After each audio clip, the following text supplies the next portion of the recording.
Merry Christmas. The Chiefs clinched the 1 seed with a win over the Pittsburgh Steelers on Christmas Day. I went up to this game. This was a fantastic experience. What can you say about this football team, man? These past few weeks, they've really pulled it together. And the offense has produced more. The defense has been locked down. The team's been getting healthy. It just seems like a lot of things are trending in the right direction for the playoffs. The Chiefs that get out of this game healthy too, which was the big thing here. Win or lose, the big thing was just getting out of this game healthy. Because you don't want to have this potentially last regular season game where you have all your starters out be one where multiple starters get hurt. But that didn't happen. The Chiefs stayed healthy, which was just as big of a win, in my opinion, as the actual result. The 2025 AFC playoffs will run through Arrowhead Stadium once again. I know they took it off here last year. Seemed like it didn't really matter too much, but we are back. It's showtime, back in business. The Chiefs win one over the Steelers 29-10. This is a Steelers team that begun to struggle in the past weeks, but you knew it was still going to be a tough game. On Christmas in Pittsburgh, the Steelers start off with a 3-and-out. The Chiefs on their first drive go down 42 yards for the touchdown. It's a pass to Xavier Worthy, to which he gets an unsportsmanlike conduct for doing this, like he's flashing a gun or some shit like that, and obviously the NFL is going to flag that. Look, I know they implemented this, they're cracking down on it, but aside from this, you'll see a lot of guys in the NFL, they'll get a first down, and they'll point like, oh yeah, first down, and they'll flag them for it because, oh, it's resembling a gun. I think it's the dumbest shit ever. I'm sorry, NFL, but gun violence rates aren't dropping because you're handing out penalties to guys who are celebrating first downs. I'm sorry, it's ridiculous. Now, I don't know what Xavier Worthy's intention was when he lifted the side of his jersey up. I don't really know what his intention was, but he did get penalized for it. It was assessed on the PAT, to which Butker actually missed 6-0 Kansas City. The Steelers would punt on their next drive. The Chiefs on their second drive of the game would get another touchdown. It is a Justin Watson touchdown. This was a Justin Watson drive. 49-yard pass on the fourth play of the drive to Justin Watson deep on the right side of the field. And then they go right back to him on this 11-yard touchdown.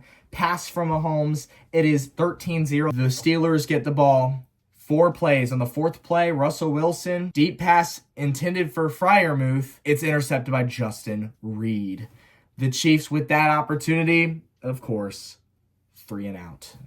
Been all season, nothing new here. The Steelers would respond with a touchdown of their own as we begin the second quarter. It is a Russell Wilson scramble to the left side pylon. He gets it. Extra point goods, 13-7, Kansas City. The next 3 drives between the two teams would result in punts. The Steelers have 3 plays with just 31 seconds. They don't drive anywhere. It goes into halftime. The Chiefs begin the second half with the ball, and they get points out of it. It's a field goal, 32 yards from Harrison Butker. The Steelers then get a field goal of their own. It's a 36-yarder from Chris Boswell. The Chiefs respond with a touchdown. The offense was cooking this game. Finally, the offense was producing the way that they should have been producing all year. 11 plays, 77 yards. It's a Kareem Hunt rush up the middle. They go for the 2-point attempt. The O-line blows up. Mahomes has the lob one up. It gets intercepted, but it's a 2-point try, so the interception is meaningless. 22-10, Kansas City. The Steelers on their very next drive on the third play would fumble the football. It was a pass to Freiermuth. After the catch and run, he fumbled it. It's picked up by Nick Bolton, and the Chiefs now have the football at the Pittsburgh 34-yard line, to which they would only run 4 plays and get another touchdown. Travis Kelce touchdown from Patrick Mahomes. And with this touchdown from Travis Kelce, he surpasses Tony Gonzalez for the Chiefs' all-time touchdown receptions leader. Franchise history. Gotta hand it to Kelce. 1000% deserved. You knew it was only a matter of time. You love seeing it. You absolutely love seeing it. Steelers on their next drive, with the Chiefs now having a 29-10 lead, they would go for it on 4th and 20. kind of have to at this point. 10 minutes left in the game. You're down 3 scores. They obviously don't get it. It's an incomplete pass. The Chiefs get the ball back. They punt. Steelers go 3 and out. Chiefs go 3 and out. Steelers have the last drive of the game. They get down to the Kansas City 8. And with 2 seconds left, there's a false start penalty on Pittsburgh. It's a 10-second runoff, and the game is over. The Kansas City Chiefs defeat the Pittsburgh Steelers in a very convincing game. The Chiefs just had control of it the whole time. They moved to 15-1. And on Christmas Day, they extinguished the demons of Christmas past. As we all know, the Chiefs embarrassingly lost to the Raiders at Arrowhead Stadium last Christmas.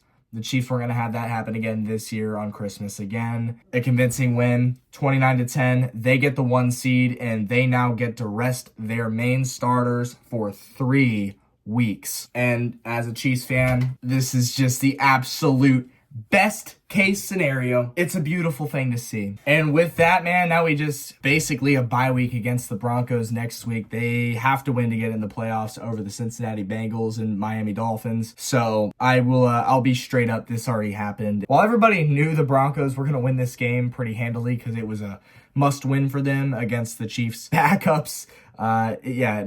It ended up, I mean, who gives a shit, right? I'm hardly going to do a recap for that because what is there to talk about? Oh, wow, Chiefs get shut out in a meaningless game. Who cares?